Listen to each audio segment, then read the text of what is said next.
Saudara Cahyo Siswo Utomo, Sarjana Teknik Magister Hukum dari fraksi Partai Keadilan Sejahtera. Waktu dan tempat kami persilakan. Bismillahirrahmanirrahim. Pemandangan umum fraksi Partai Keadilan Sejahtera terhadap Rancangan Peraturan Daerah Kota Surabaya tentang perubahan anggaran pendapatan dan belanja daerah Kota Surabaya tahun anggaran 2025. Assalamualaikum warahmatullahi wabarakatuh. Yang kami hormati saudara pimpinan, yang kami hormati saudara Wali Kota Surabaya yang kali ini diwakili Saudara Wakil Wali Kota Surabaya Bapak Insinyur Armuji, yang kami hormati rekan-rekan anggota DPRD Kota Surabaya, yang kami hormati segenap jajaran pemerintah Kota Surabaya, yang kami hormati para undangan serta rekan-rekan wartawan. Segala puji bagi Allah Rabbul Alamin, Rabb yang Maha Kuasa. Salawat salam semoga senantiasa tercurah kepada junjungan kita, Nabi besar Nabi Muhammad SAW, keluarga, sahabat, serta pengikutnya yang istiqomah hingga hari akhir. Mengawali pandangan fraksi, izinkanlah kami mengucap rasa syukur kehadirat Allah Subhanahu wa Ta'ala yang telah memberikan perlindungan dan keselamatan kepada kita semua, sehingga dapat melaksanakan sidang paripurna pada hari ini. Mari senantiasa memohon kepadanya agar seluruh warga Kota Surabaya dijauhkan dari berbagai situasi bencana dan kekurangan, dan terus bangkit menjadi masyarakat yang kuat dan sejahtera lahir dan batin. Selanjutnya, fraksi PKS menyampaikan terima kasih dan apresiasi yang tinggi kepada segenap jajaran pemerintah Kota Surabaya yang telah melakukan berbagai upaya pelaksanaan program pembangunan Kota Surabaya dengan menggunakan anggaran pendapatan dan belanja daerah tahun anggaran 2025, sehingga kondisi perekonomian warga Kota Surabaya sebagian besarnya semakin membaik pasca pandemi dan pasca perhelatan politik nasional dan daerah di tahun 2024 lalu. Saudara pimpinan, saudara wali kota hari ini yang terhormat, sebagaimana disebutkan saudara wali kota, rancangan perubahan APBD tahun anggaran 2025 kali ini mengalami penurunan kekuatan belanja APBD sebesar 33 miliar 983 juta 449.243 rupiah, namun dapat ditopang dengan pembiayaan, sehingga overall kekuatan belanja APBD mengalami kenaikan sebesar 7 miliar 395 juta 213.949 rupiah menjadi 12 triliun 354 miliar 349 juta 502.011 rupiah. Hal ini berbeda dengan perubahan APBD tahun anggaran 2024 yang mengalami penurunan 459 miliar rupiah dibandingkan dengan APBD murni tahun 2024. Hal ini sejalan dengan peningkatan roda ekonomi yang lebih cepat bergulir dibandingkan dengan tahun lalu. Selain itu, dari sisi pendapatan, perubahan APBD 2025 ini mengalami kenaikan sebesar 7,39 miliar rupiah setelah ditopang oleh penerimaan pembiayaan. Karena itu, fraksi PKS memberikan apresiasi dan berharap target pendapatan daerah ini dapat tercapai, khususnya target pendapatan asli daerah. Selanjutnya, sebagaimana disampaikan saudara wali kota, terdapat penerimaan pembiayaan berupa pinjaman daerah sebesar 452 miliar rupiah, yang mana telah dijelaskan peruntukannya dalam studi kelayakan yang telah disampaikan pemerintah kota kepada DPRD.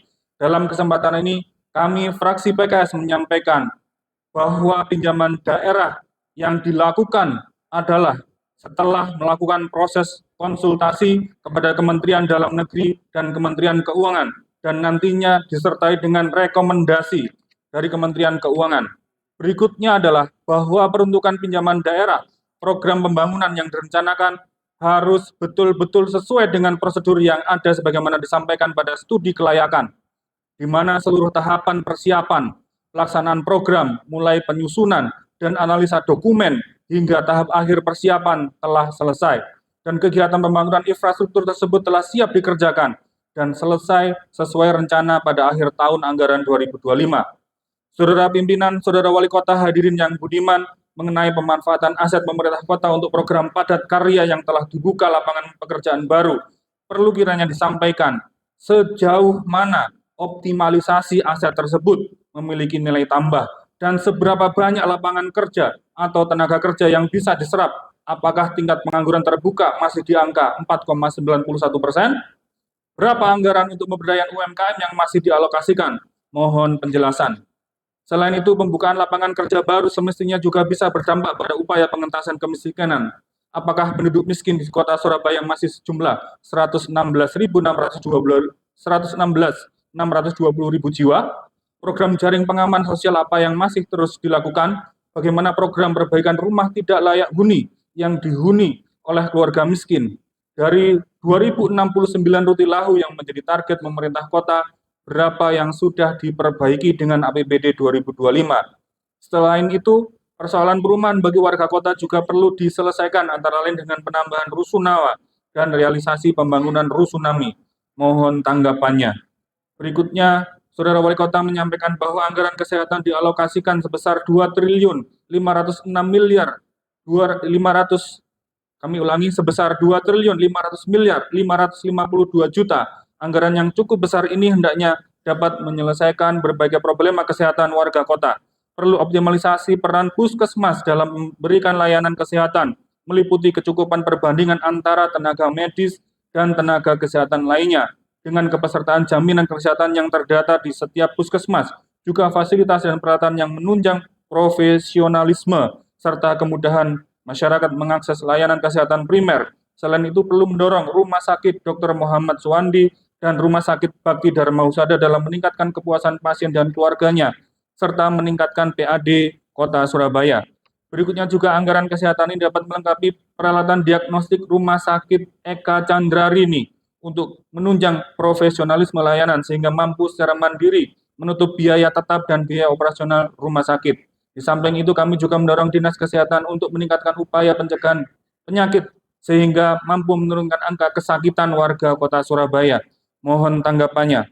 Mengenai anggaran pendidikan yang dialokasikan sebesar 2 triliun 575 miliar 471 juta rupiah, fraksi PKS mengingatkan agar dapat secara efektif dialokasikan untuk peningkatan mutu layanan pendidikan di sekolah negeri dan swasta. Anggaran pendidikan juga hendaknya dialokasikan untuk kesejahteraan para guru dan tenaga pendidikan. Di samping itu, anggaran juga harus digunakan dalam upaya pencegahan agar tidak terjadi putus sekolah. Perlu peningkatan jumlah penerima beasiswa pendidikan. Anggaran bantuan sosial berupa bantuan pendidikan untuk pelajar SMA, SMK, dan keluarga miskin agar dilanjutkan dan dipastikan ketersediaan jumlah serta pencairannya sesuai jumlah keluarga miskin berusia SMA, SMK. Dengan kekuatan APBD yang besar ini, kami berharap tidak terjadi lagi warga kota Surabaya yang terkendala biaya saat menempuh pendidikan di jenjang SMA dan SMK. Mohon tanggapan Saudara Wali Kota. Saudara pimpinan, Saudara Wali Kota hari ini yang berbahagia, memasuki akhir tahun dan musim penghujan, kiranya perlu dilakukan monitoring dan evaluasi sejauh mana kesiapan kota Surabaya menghadapi ancaman banjir yang selalu hadir tiap tahun di beberapa kawasan kota. Sejauh mana anggaran penanggulangan banjir telah digunakan dalam upaya pencegahan berbagai titik banjir, termasuk banjir rob yang kerap kali melanda kawasan Surabaya Utara dan Surabaya Timur. Apakah anggaran pembebasan lahan untuk saluran gendong, pembuatan sudetan, pembuatan bosem, pembangunan rumah pompa sudah terrealisasi? Mohon penjelasannya. Saudara pimpinan, Saudara Wali Kota hari ini yang budiman, demikianlah pemandangan umum fraksi Partai Keadilan Sejahtera terhadap rancangan peraturan daerah Kota Surabaya tentang perubahan anggaran pendapatan dan belanja daerah Kota Surabaya tahun anggaran 2025. Terima kasih atas perhatian. Ihdinas siratal mustaqim. Wallahu muwaffiq ila aqwamit thoriq. Assalamualaikum warahmatullahi wabarakatuh.